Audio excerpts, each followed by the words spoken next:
उत्तर प्रदेश निवडणुकांमध्ये आता वेगवेगळे मुद्दे, वेगवेगळे विषय, वेगवेगळी प्रकरणं समोर यायला लागली तर त्याच्यावरतून एक गदारोळ उपस्थित केला जात आहे.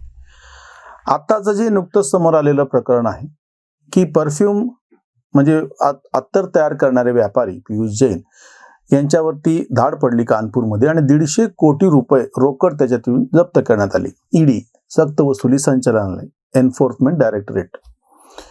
आता लक्षात घ्या की लगेच त्याच्या विरुद्ध जो कांगावा केला जात आहे की निवडणुकीच्या तोंडावरती अशा धाडी कशा काय पडतात. आपण तेही मान्य करू की खरं आहे, निवडणुकीच्या तोंडावर धाड पडलेली आहे. दोन गोष्टीचं स्पष्टीकरण झालं पाहिजे. नंबर 1, जेव्हा अवैध संपत्ती आणि याच्या संदर्भातल्या ज्या गोष्टी असतात त्या तातडीनं कोणाला करा वाटलं तरी होत नसतात.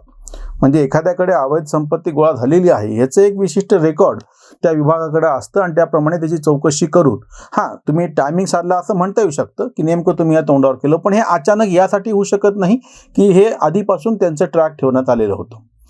दुसरी गोष्ट म्हणजे ज्या व्यापाऱ्यावरती धाड पडली, एरवीच्या काळामध्ये एखाद्यावरती कोणावरती धाड पडली किंवा निवडणुकीच्या काळातही धाड पडली तरी तो एक वेगळा मुद्दा आहे. पण हा व्यापारी समाजवादी पार्टीशी पक्षाशी सरळ संबंधित आहे. त्यांनी यापूर्वीच एक अत्तर या समाजवादी पक्षासाठी त्याचं पक्षाचं चिन्ह सायकल हे त्याच्यावरती काढलेलं होतं. त्यांचा जो रंग आहे हिरवा आणि लाल त्या रंगामध्येच त्याच्यावरती वेस्टर्न कव्हर हे केलेलं होतं आणि त्या कार्यक्रमात स्वतः अखिलेश हजर सुद्धा होते. म्हणून ती शंकेला जागा आहे. निवडणुकीच्या तोंडावरती त्यांच्यावरती धाडी राजकीय हेतून टाकले असतील आपण हे मान्य करून त्याच्यातला तो मुद्दा बाजूला ठेवू. सर्वसामान्य लोकांच्या दृष्टीनं मुद्दा हा येतो की आता प्रत्यक्ष जे 150 कोटी रुपये तिथं वसूल म्हणजे हस्तगत करण्यात आले ते कुठून आले. मग ते तर खोटे नाहीत ना पैसे. म्हणजे तुम्ही बाकीची चर्चा करत असताना राजकीय त्याच्यामध्ये काहीतरी कांगावा करत असताना मूळ मुद्दा बाजूला निघून चाललेला आहे ना. जी गंभीर गोष्ट समोर येते आहे की एखादा व्यापारी नोंदणीकृत न केलेल्या पद्धतीने त्याच्याकडे इतक्या मोठ्या प्रमाणामध्ये रोकड जमा होते. आता ह्याच्यातले जे समोर येणारे गंभीर मुद्दे कसे आहेत. पहिली गोष्ट म्हणजे नवीन सगळ्या व्यवस्थेमध्ये ऑनलाईन सगळं ट्रान्झॅक्शन चालू असताना अशा पद्धतीनं जर पैसे कुठं सापडत असतील तर हा सगळ्यात मोठं अपयश आहे त्या यंत्रणेचं. म्हणजे तेव्हापासून ती पण एक गोष्ट. दुसरी महत्वाची गोष्ट म्हणजे अशी आहे की 2 प्रकार, गुन्हा आणि अवैध संपत्ती, ह्या गोष्टी सत्तेचा पाठिंबा असल्याशिवाय शक्य होत नाहीत. आता ज्या पद्धतीची चर्चा चालू आहे तुम्ही बघा की आता सगळे आरडाओरडा कसा करायलेत. निवडणुकीच्या काळामध्ये वाटपासाठी पैसा लागत असतो हे सगळे सत्ताधारी पक्ष मान्य करत नाहीत. पण प्रत्यक्षामध्ये वस्तुस्थिती आहे आणि जितका मोठा पक्ष तितका तो अवैध संपत्तीचा वापर निवडणुकीच्या काळात करतो. हे एक उघड गुपित आहे. कोणी कोणाला सांगायला बोलायला तयार नाही. कोणी कोणाचं नाव बोर्ड समोर दाखवत नाही आणि त्याच्याकडे तसे पुरावे त्याला उभे करता येत नाही. अगदी आताही हे 150 कोटी रुपये जप्त केल्याच्या नंतर सुद्धा हे कुठल्या पक्षासाठी आणि कसे वापरता आले असते हे काही सांगता येत नाही. म्हणजे ह्याच्यातून जो गंभीर मुद्दा समोर येतो आहे, जसं यापूर्वी सुद्धा काही जे गुंड आहेत ते विविध राजकीय पक्षाशी याच उत्तर प्रदेशमध्ये समाजवादी पक्षाच्या नावाखाली खूप मोठ्या प्रमाणामध्ये गुंडगिरी चालली त्या काळामध्ये आणि हे आकडेवारी आणि समोर आलेल्या प्रकरणावरून स्पष्ट आहे.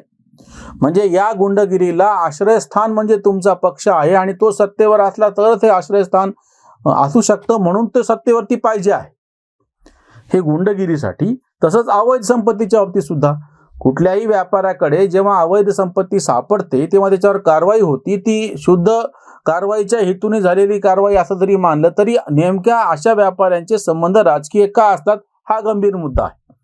विजय मल्ल्या असो, हे सगळे ज्यांनी आर्थिकदृष्ट्या गैरव्यवहार केलेले आहेत किंवा लायसन कोटा परमिट राजचा फायदा घेतलेला आहे. काही गोष्टींच्या बाबतीत यांनाच लायसन भेटतं आणि इतरांना भेटत नाही. म्हणजे याच्यामध्ये सत्ता गुंतलेली आहेच, विविध पक्ष गुंतलेले आहेत. म्हणजे संपत्तीचं अवैध संपत्तीची जी निर्मिती होती मुळामध्ये सरकार, आम्ही जसं चळवळीमध्ये म्हणतो सरकार समस्या क्या सुलझाए, सरकार खुद समस्या आहे. या सरकारी यंत्रणेतले अधिकारी किंवा यापूर्वीची बातमी अशी आहे की 40 IAS आणि IPS अधिकाऱ्यांवरती IITने कशा धाडी घातल्या. अवैध संपत्तीचं निर्माण त्यांच्याकडे कसं झालेलं आहे. हे सरकारी अधिकारी काय स्वतंत्रपणे निर्णय घेतात काय. किंवा इकडे नेता सुद्धा तुम्ही जेव्हा म्हणता भ्रष्टाचार करतो त्याच्यामध्ये परत हा नौकरशाह त्याला सोबतीला असतो. म्हणजे ही जी मिलीभगत आहे, कुठल्याही पक्षाचे नेते जेव्हा सत्तेवरती बसतात आणि त्यांच्या हाताशी काम करणारा हा जो सगळा नौकरदार वर्ग आहे उच्च पदस्थ सगळे नोकरशाह आहेत, ह्यांच्या संगमतानेच ह्या गोष्टी होतात. त्याच्यामुळे तुम्हाला जसे नेत्यांचे बंगले, पैसा, त्यांचे कार्यकर्ते, त्यांचे ते अतिशय भडक जसे दिसणारे सोन्याचे बाहेरून दिसावे असे घातले गेलेले दागिने, हे सगळं जे दिसतं त्याच पद्धतीनं उच्च पदस्थ जे सगळे सरकारी अधिकारी आहेत भारतातले, ह्यांच्या पण संपत्तीचं ओंगळवाणं प्रदर्शन वेगवेगळ्या निमित्ताने होत असतं. आता जे वसुली कांड महाराष्ट्रामध्ये चालू आहे, जे प्रकरण सचिन वाझे ज्याच्यासाठी आतमध्ये तुरुंगामध्ये बसलेले आहेत आणि त्याच्यावरती जे प्रकरण चालू आहे त्याच्यामध्ये हाच प्रकार आहे सगळा. म्हणजे एक तर संपत्ती, अवैध संपत्ती, ते हप्ते वसुली, ते बार चालवणे, म्हणजे इकडे सरकारने बंदी घालायची पण तरी अवैधरित्या बार चालणार, मग त्यासाठी म्हणजे डान्स बार चालणार, मग त्याचे पैसे, मग ते कसे गोळा करायचे, मग ते अगदी पार मंत्रालयापर्यंत कसे पोहोचतात, हा एक भाग. आणि दुसरी गोष्ट म्हणजे गुन्हेगारी जेव्हा त्याला राजकीय वरदहस्त मिळतो आणि ते सुटतात. म्हणजे तेच नाही, इतरही ठिकाणी आपण बघितलं, जेव्हा हाय प्रोफाईल आपण जेव्हा अशा केसेस म्हणतो, सलमान खान सारख्या ज्या वर्षानुवर्षे चालतात त्यांना जामीन मिळतो, किंवा आता आर्यन खानच्या प्रकरणामध्ये पण हे बघितलं, प्रत्येक वेळी हे झालेलं आहे. किंवा सुशांत सिंग राजपूतच्या प्रकरणामध्ये बघा, राजकीय नेते त्याच्यामध्ये गुंतलेले आहेत, त्यांची नावं कशी बाजूला ठेवली जातात, किंवा कोणी गुंतला चुकून मागून त्याला तातडीनं जामीन कसा मिळतो, हे सगळे खटले लांबतात कसे. म्हणजे ह्यांचं जे सगळं मिळून संगमत आहे, त्याच्यामध्ये नोकरशाह आहे, त्याच्यामध्ये राजकीय नेते आहेत, आणि त्याचाच हा एक परिणाम आहे. समाजवादी पक्षाच्या एका संबंधित उद्योगपतीकडे इतकी रक्कम सापडावी, त्याच वेळी समाजवादी पक्षाच्या खासदार जया बच्चन बहादुरी संसदेमध्ये आकांडो तांडव करायला लागले. गरिबांचं कल्याण करणारा स्वतःला म्हणून घेणारा हा पक्ष तिथं कशामुळे झालेला आहे? कारण की त्यांच्या सुनेला ऐश्वर्या राय बच्चन हिला ईडीने आणि त्यांनी नोटिसा कशा साधून फक्त नोटिसाच पाठवलेल्या आहेत, आणि हे गरिबाचे कल्याण करणारे राहतात 100 करोडच्या बंगल्यामध्ये. अमिताभ बच्चन यांचा जलसा नावाचा जो बंगला आहे तो 101 कोटी रुपयाचा बंगला आहे तो, आणि हे समाजवादी पक्षाचे जया बहादुरी खासदार आहेत. म्हणजे इकडे तुम्ही समाजवाद म्हणणार, म्हणजे हा नेमका कुठला समाजवाद आहे? तिकडं व्यापाऱ्याच्या घरामध्ये तुमच्याशी संबंधित 150 कोटी रुपये सापडतात अवैधरित्या, त्याचं त्यांना खुलासा करता येत नाही. इकडे जया बच्चन ज्या तिथं आकांडो तांडव करायला राज्यसभेमध्ये आम्हाला बोलू दिलं जात नाही वगैरे म्हणाल्या, त्या स्वतः त्यांच्या संपत्तीच्या प्रकरणात, अवैध संपत्तीच्या प्रकरणात सुनेला नोटीस गेलेली आहे. त्यांचाही बंगला एवढा मोठा आहे. म्हणजे हे जे ढोंग आहे ना, नाव समाजवाद द्यायचं, म्हणजे हा कुठला नेमका समाजवाद आहे?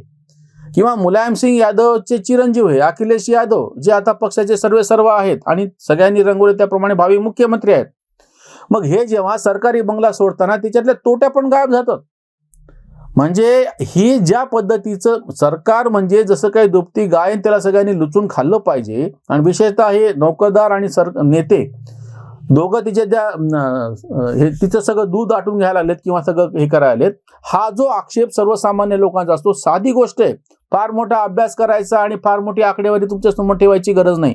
तुमचा अवतीभोवतीचा साधा अगदी तक्रार असा नगरसेवक, ग्रामपंचायत सदस्य, जिल्हा परिषद सदस्य बघता बघता चकचकीत मोठ्या 4 चाकी वाहनात दिसायला लागतो. हे नेमका उद्योग काय करतात? कितीतरी राजकीय नेत्यांचे, ठाकरे मुख्यमंत्री आहेत, ठाकरे घराण्यानं नेमका उद्योग काय केला की जेणेकरून त्यांची एवढी मोठी संपत्ती आहे? तुम्ही कुठल्याही नेत्याचं घ्या, ज्याच्या संपत्तीच्या उत्पन्नाची साधनं काय आहेत, त्यांना दिला जाणारा कागदोपत्रीचं जे मानधन आणि भत्तेची रक्कम आहे त्या तुलनेमध्ये डिस्प्रपोर्शनेट, त्याच्या व्यस्त प्रमाणामध्ये यांची जेव्हा संपत्ती दिसते, हे कशामुळे होतं? म्हणून त्याच्यामधला आक्षेपाचा मुद्दा आहे. त्याच्यातही पुन्हा दुसरा आक्षेप असा आहे की स्वतःला जे नावानं समाजवादी म्हणून घेतात, आणीबाणीच्या काळामध्ये जनता पक्ष होता, त्या जनता पक्षामधून बाहेर पडल्याच्या नंतर मग बाकीच्या वेगवेगळ्या लोकांनी परत एकदा जनता दल तयार केलेलं होतं. त्या जनता दलाचे वेगवेगळे तुकडे झाले, लालू प्रसाद यादव असो, मुलायम सिंग यादव असो, नितीश कुमार असो, खाली देवगौडा असो कर्नाटकामध्ये, शरद यादव, म्हणजे हे सगळे त्या पुरोगामी चळवळीतले होते. आज ह्याच पुरोगामी चळवळीतला हा जो पक्ष आहे, समाजवादी पक्ष स्वतःला म्हणून घेतो, नावातच समाजवाद आहे. आणि जेव्हा त्यांच्याशी संबंधित व्यापाऱ्याकडे एवढी मोठी संपत्ती सापडते, यापूर्वी तर त्यांच्याकडे अमरसिंग म्हणून त्यांचे ते नेतेच होते हे कामं करण्यासाठी, की उद्योगपतीशी संबंध ठेवणे आणि आर्थिकदृष्ट्या सगळं वेगवेगळ्या पक्षामध्ये आता आर्थिक मॅनेजमेंटसाठी माणसंच नेमलेली आहेत. म्हणजे हा जो वाईट प्रकार समोर येतो आहे की हे जे सगळं राजकारण जे चालवायचं असेल तर ते अवैध संपत्तीशी जोडलं जातं, अवैध धंद्यांशी जोडल्या जातं, गुन्हेगारीशी जोडल्या जातं. आणि गुन्हेगारी, अवैध संपत्तीचं निर्माण, नोकरशहा आणि नेते असा हा जो एक चांडाळ चौकडी दिला म्हणून तो वेगळ्या अर्थाने अशी होऊन बसलेली आहे आणि ती विविध पक्षामध्ये आहे. आज समाजवादी पक्षाचा विषय आला म्हणून मी समाजवादाचं नाव घेतो आहे. वेगवेगळ्या पक्षामध्ये याच पद्धतीनं आहे आणि त्याच्यामुळे आपल्याकडची लोकशाही कलंकित झालेली, धोक्यामध्ये आलेली आहे. या समाजवादी पक्षाच्या ज्या खासदाराकडं, ज्या नेत्याकडं, संबंधित उद्योगपतीकडे 150 कोटी रुपये सापडले, त्याच्या बाबतीतली ही उसंत वाणी. युपी मध्ये ऐसा पसरला गंध, तो अत्तराचा व्यापारी आहे, इतरचा म्हणून गंध शब्द वापरलाय. युपी मध्ये ऐसा पसरला गंध, विरोधक अंध टीका करी. पैसे गोळा केले गरिबांच्यासाठी, फक्त काही कोटी ओळख आहे. निवडणुकीत वाटाया खैरात, शुद्ध हेतू यात गुंतलेला. नेता चोर तो जो, बंगल्याच्या तोट्या, सामाजिक मोठ्या गोष्टी फक्त. अवैध संपत्ती करून या गोळा, सत्तापदी डोळा रोखलेला. धाक आणि पैसा ठेवून जोडीला, कुटुंब गोडीला सत्तापदी. कांत सांप्रतचे हे समाजवादी, नव्हे माजवादी जाणादरा.